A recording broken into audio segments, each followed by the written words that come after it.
Hello guys, in this video I'm going to show you how to animate the text on CapCut PC.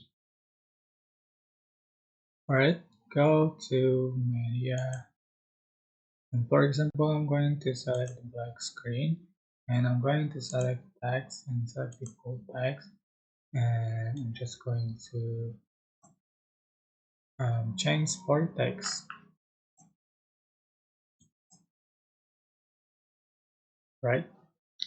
So to make animate text you can add the animation to text, select animation, can select in, out, or loop animation. And for example, I'm going to select the in animation and I'm just going to add the random bounce. It's not it, right? So you can see for the final result and change for the duration,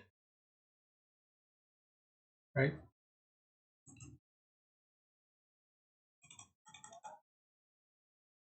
You go.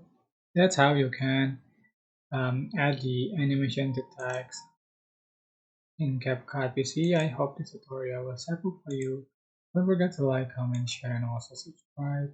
If you have any question, please leave in the comment section down below. Thank you so much for watching.